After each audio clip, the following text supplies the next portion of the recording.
Antes de comenzar el juego, una breve introducción. Los grupos de comunicación utilizan la estrategia empresarial de la convergencia, que antes únicamente tenía lugar en los discursos de los empresarios y en los artículos y comentarios sobre la convergencia de las industrias de las telecomunicaciones. Un ejemplo de materialización de este proceso de convergencia es la absorción-fusión de AOL y Time Warner en el año 2001. Tenemos que tener en cuenta 4 consideraciones de esta fase inicial, que afecta a los mayores grupos de comunicación. Las principales operaciones interempresas están basadas en movimientos de apropiación, adquisiciones mayoritarias, fusiones o absorciones. Existen algunas diferencias entre los grupos de comunicación europeos y estadounidenses. La fusión de Vivendi Universal es un ejemplo de movimiento de unión entre los más grandes. En cuanto a la financiación, los grupos de comunicación planifican sus decisiones teniendo en cuenta los modelos de financiación online y relacionándolos con los modelos existentes en las industrias culturales offline.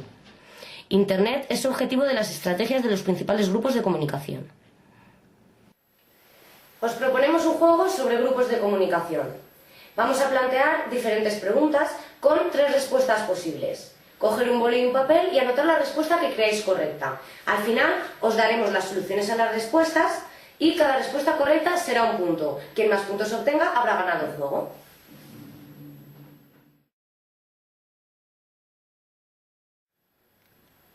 ¿Sabéis qué son los grupos de comunicación? A. Grandes compañías propietarias de diferentes medios. B. Agrupación de televisiones públicas. O C. Grupos de periodistas que se reúnen para tratar diversos temas.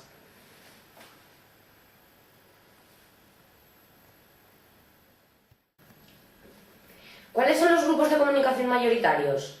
A. Europeos. B. Norteamericanos. O C. Asiáticos. ¿Cuáles son las principales diferencias entre los grupos de comunicación norteamericanos y los europeos? A. Los grupos de comunicación norteamericanos se basan fundamentalmente en el cine y los europeos en la televisión. B. No hay diferencias entre ambos. O C. En los grupos de comunicación norteamericanos la actividad mayoritaria está en lo audiovisual y en los europeos está en lo escrito.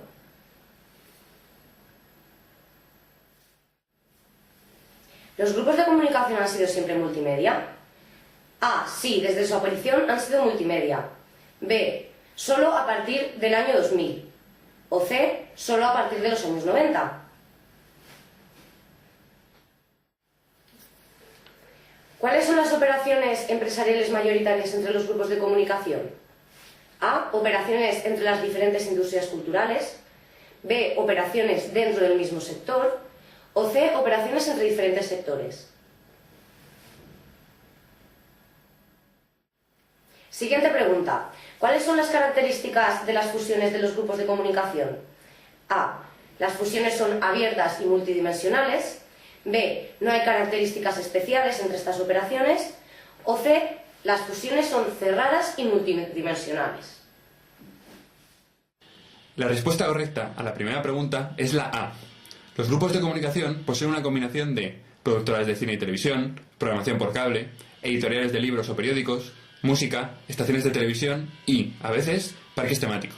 Durante los años 90 se incrementó la cifra de negocios realizada en el ámbito audiovisual, especialmente en los grupos que estaban más relacionados con lo escrito, como Bertelsmann y News Corp.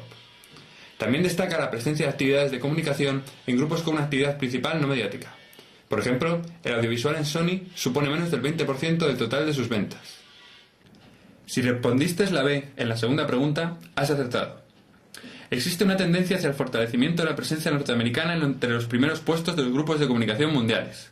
De los 13 primeros, la mayoría son americanos y únicamente 2 europeos, Vivendi Universal y Bertelsmann, y 1 japonés, Sony. La respuesta correcta a la tercera pregunta es la C. Las diferencias entre los grupos de comunicación europeos y norteamericanos son que en los Estados Unidos los primeros grupos de comunicación tienen sus oficios de base en el audiovisual, mientras que en los grupos europeos están más basados en lo escrito. De los 25 primeros, solo 10 tienen su oficio principal en el audiovisual.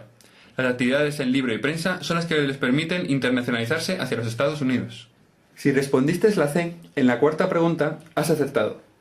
Si bien en los años 80 los grupos de comunicación eran monomedia, poco diversificados y con un nivel de internalización pequeño, en los años 90 comienza una segunda etapa de desarrollo multimedia inaugurada por la fusión de Time y Warner. se desarrolla una etapa de consolidación, fortaleciéndose en Europa los grupos en torno a la actividad audiovisual. Hay una tercera etapa que comienza a principios de los 2000, con la compra de Time Warner por AOL. En este periodo se produce el desarrollo de la interactividad y la coexistencia de diversos contenidos en diversos soportes: texto, imagen, sonido y movimiento en CD, DVD, Internet, etc. Si respondiste la B a la quinta pregunta, has acertado. La mayoría de operaciones empresariales se desarrollan en el interior de las industrias culturales y pueden ser intersectoriales o intersectores. Sin embargo, el 75% corresponden a operaciones dentro de un mismo sector, fundamentalmente el de los contenidos.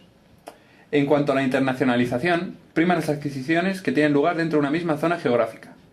La respuesta correcta a la sexta pregunta es la A. Las fusiones son abiertas, ya que inician una serie de movimientos en cadena, acelerando los contactos y movimientos preexistentes entre el resto de grupos de comunicación. Podemos considerar que la fusión Vivendi Universal ha sido consecuencia de la fusión de AOL Time Warner. Además, resulta difícil establecer dónde acaba el área de influencia de un determinado grupo. Las operaciones de adquisición, las fusiones y las alianzas no son exclusivas, ya que a veces se compite con un aliado. Por otro lado, también son multidimensionales, ya que son operaciones de reestructuración sectorial, donde estas fusiones o absorciones crean nuevos liderazgos y consolidan los ya existentes. Son también operaciones tecnológicas en las que se busca la complementariedad, acceso a Internet y contenido, como es el caso de AOL Time Warner. Además, estos nuevos grupos intentan crear nuevos mercados o nuevos oficios, con la unión de tradiciones o culturas de empresas muy diferentes. Como conclusión, un breve resumen del funcionamiento de la economía de la convergencia. La convergencia entre empresas tiene como objetivo el crecimiento de las mismas y, en consecuencia, el aumento de los beneficios. En el caso de los grupos de comunicación, las fusiones, adquisiciones, etc., entre diferentes sectores e industrias culturales les permite ofrecer un amplio abanico de productos, promocionándolos por las diferentes industrias. De esta manera, los grandes grupos adquieren una presencia simultánea y significativa en varias industrias culturales, lo que les confiere un gran poder de influencia sobre los grupos más pequeños. Sin embargo, el crecimiento espectacular que han tenido los grupos de comunicación en los últimos años ha implicado para algunos un alto grado de endeudamiento, que ha puesto en peligro la supervivencia de los mismos.